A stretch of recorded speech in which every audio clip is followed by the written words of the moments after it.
Hola, ¿cómo están? Bueno, en este video queremos explicarles un tema muy importante como es el de transformación de funciones. Tenemos acá en pantalla graficada una función, acá la ven en verde, que es una función de tipo polinómica cuadrática. Está expresada en forma factoriada. Sus raíces son 4 y menos 2. Vamos a explicar las transformaciones que le podemos hacer a esta curva. Por ejemplo, si a esta curva la queremos reflejar con respecto al eje X, al eje de las abscisas, tenemos que multiplicar por menos 1 a toda esa función y obtenemos esta gráfica. Voy a deslizar para que puedan apreciar bien. Reflexión de la curva con respecto al eje X. Si en cambio queremos reflejar esta curva con respecto al eje Y, tenemos que multiplicar por menos 1 a la variable independiente. El punto simétrico de 4 pasa a ser menos 4 y el punto simétrico de menos 2 pasa a ser 2. Y ahí tenemos en rojo la parábola reflejada con respecto al eje Y. Si ahora en cambio nosotros queremos realizar algunos corrimientos de esta curva, es decir, la queremos, por ejemplo, desplazar en forma vertical. ¿Qué tenemos que hacer? A toda la función le tenemos que sumar una constante. Acá tenemos un deslizador, la constante es A, entonces a A le asignamos valores. Si A es positivo, la parábola se corre hacia arriba, un desplazamiento de tipo vertical. Y si A se va achicando, el desplazamiento ahí, vamos a mostrar mejor, desplazar la gráfica, ahí. Si A es negativo, el desplazamiento es hacia abajo. Esto también es un desplazamiento hacia abajo con respecto a la verde, porque A vale menos 1,7, quiere decir que se desplazó menos 1,7 unidades hacia abajo. Si A vale 0, es la posición, la misma parábola, no le estoy ni sumando ni restando nada, con A igual 0. Si en cambio ahora queremos obtener un desplazamiento de tipo horizontal, la variable se la tenemos que sumar a la variable independiente.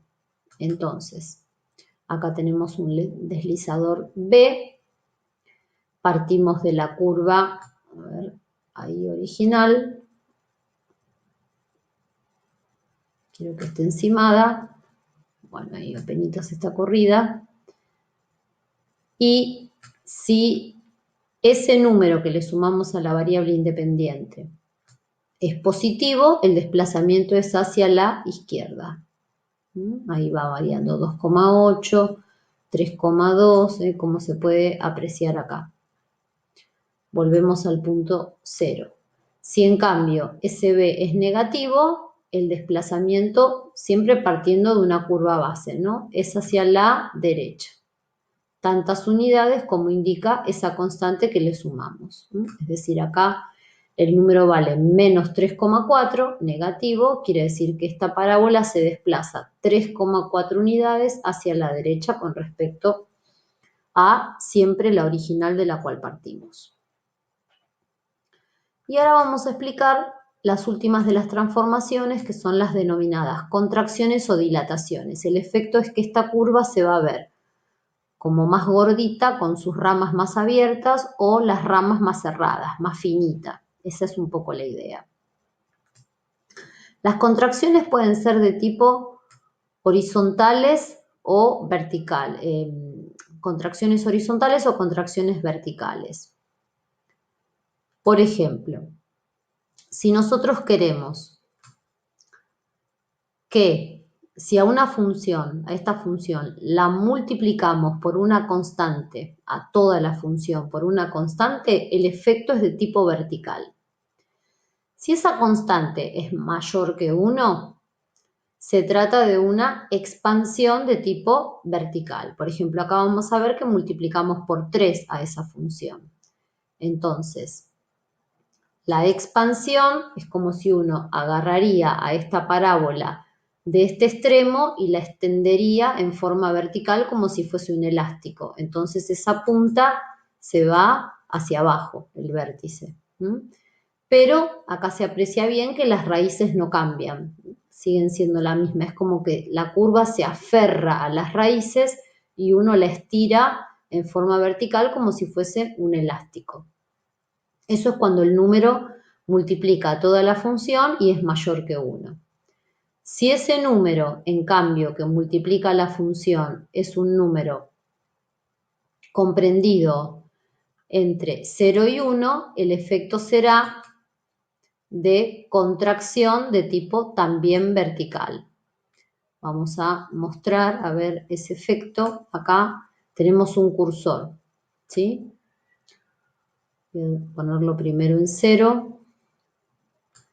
El A, tengo que usar acá. El A está puesto en 0. Vamos a usar esto. ¿Ven? Acá A multiplica toda la función. A lo tengo puesto en 0. Voy a activar la gráfica. Voy a activar el deslizador y la gráfica J. Como A lo tengo en 0, si yo multiplico por 0 una función, se transforma en una recta. Y igual 0. Si a A le asignamos un valor positivo comprendido entre 0 y 1, perdón, tengo que ir para el otro lado, dijimos que el efecto es de contracción de tipo vertical. Es como si uno pusiese una mano acá y aplastaría la curva. Entonces el efecto es como de verla un poco más gordita. Pero como ven, las raíces no cambian. Eso es una característica de la contracción o dilatación de tipo vertical, que la curva se aferra a sus raíces y lo único que uno la ve más abierta o más cerrada. Más abierta si es una contracción, más cerrada si es una dilatación de tipo vertical. En cambio, si nosotros queremos obtener una contracción o una dilatación de tipo horizontal, como si uno pusiese la mano acá y la comprime, la va a ver más finita, pero la característica es que las raíces van a cambiar. Veamos ese efecto cómo se logra. Multiplicando a la variable independiente por una constante. La voy a poner en 0, primero la constante, ahí estamos. Vamos a activar esta función D. Lo mismo que antes. Como el cursor lo puse en 0, estoy graficando f de 0. F de 0 me calcula en la función original, pone un 0 acá y me queda la recta igual menos 8. Por eso ven este trazo azul acá. Si a B le damos un valor comprendido entre 0 y 1, el efecto... ¿Ven que se modifican las raíces? Entre 0 y 1, las raíces cambiaron. ¿Y cuál es el efecto? De expansión de tipo horizontal, como si uno agarrara la curva de acá y la estiraría hacia los laterales. Por eso el efecto es que uno la ve más gordita, pero con sus raíces cambiadas. Si ese número es mayor que 1, el efecto será de comprensión horizontal. Como si la agarraríamos de acá y de acá, la comprimimos, la vamos a ver más finita. Veamos eso cómo se ve, cuando el número es mayor que 1. ¿Ven? Ahí es 0,7, todavía sigue siendo de expansión horizontal, y cuando el número ya es con igual a 1 es la misma curva, y mayor que 1 la afina. La está comprimiendo y ven cómo van cambiando las raíces, a diferencia del efecto vertical que las raíces se mantienen. Bueno, esperemos que le haya sido claro este tema tan importante para transformar funciones. Nos vemos en la próxima.